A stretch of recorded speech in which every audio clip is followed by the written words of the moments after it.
এই যে এই গাড়িটা দেখতেছেন, এটা কালো গাড়ি, এটা আমি নতুনই নিছি। এটা অল্প কিছুদিন হয় নিছি, আর এটা আমার ফ্রেন্ড নিছে 1 সপ্তাহ হয় নিছে। তো ওরও অনেকদিন সময় ওই গাড়ি চালাইতেছে। আসসালামু আলাইকুম বন্ধুরা, চলে আসলাম আর একটি নতুন ভিডিও নিয়ে। তা আজকে কথা বলবো আসার পরে যারা এই ভুলটা সবাই করে থাকে, মোটামুটি ম্যাক্সিমাম লোকই করে থাকে। তো এই জিনিসটা না করাই ভালো আমি মনে করি। তা আপনার কি ভুলটা সেটা আমি আজকে বোঝানোর চেষ্টা করব। সেটা হইলো, নিউজিল্যান্ডে আসার পরে অনেকেই আছে অল্প ড্রাইভিং করতে পারে, অল্প অল্প বলতে অত একটা ভালো না। তো ভালো না থাকা অবস্থায় কি করে, ফাইন্যান্সিয়াল এর যেই গাড়িগুলি আছে ওই গাড়িগুলি কিনে, জাপান থেকে ইনপুট হয়েছে ওই গাড়িগুলি কিনলে পরে কি হয়, ওইটা প্রায় 10,000 প্লাস, 10,000 কাছাকাছি ওই গাড়িগুলি থাকে। ওই গাড়িগুলি কিনলে পরে যদি একটু অ্যাক্সিডেন্ট হয়, অ্যাক্সিডেন্ট বলতে কোথাও লাগাই দিলে ওই জিনিসটা, পেন্টিংটা নষ্ট হয়ে গেলে ওইটার খরচটা অনেক বেশি হয়ে যায়। এই কারণে আম, আমি রিকোয়েস্ট করবো যে ওই গাড়িগুলি না কেনার জন্য। এই যে দুইটা গাড়ি দেখাইলাম, এই দুইটা গাড়ি আপনার আমি যে কালো গাড়িটা কিনছি এটা এই যে অল্প কিছুদিন হয় কিনছি।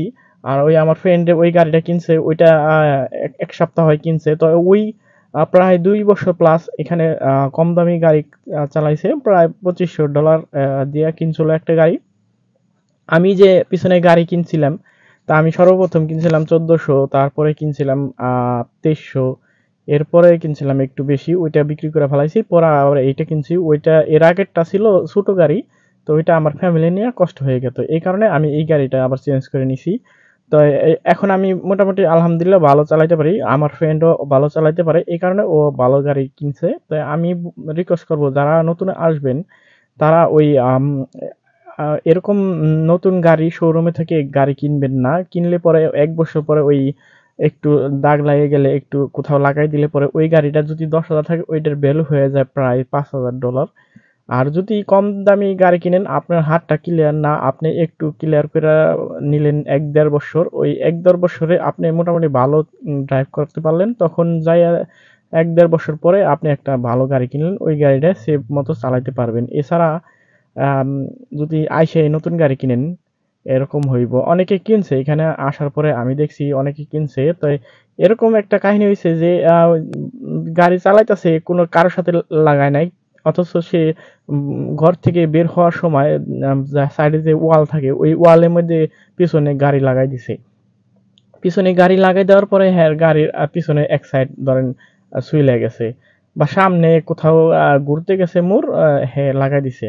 আর যদি ধরেন 2,500 3,000 এর মধ্যে গাড়ি কিনা হইতো, ওই যদি লাগাইও দিত, তো অল্প একটু যদি রং নষ্ট হয়ে যায়, ওইটা বেচার সময় 2,500 বা 2,400 এর মধ্যেই বেচতে পারে। কারণ পুরান গাড়ি সবাই জানে যে পুরাতন গাড়ি একটু দাগ থাকবেই। আর নতুন গাড়িতে যদি একটু স্পোর্ট থাকে ওটার জন্যই অল্প টাকার দাম কিন্তু ভ্যালু কমে যায়। তো এই জিনিসটা আহ, আমি দেখছি অনেকের এই জিনিসটা, তো আমি এই জিনিসটা শেয়ার করার চেষ্টা করলাম আপনাদের মাঝে।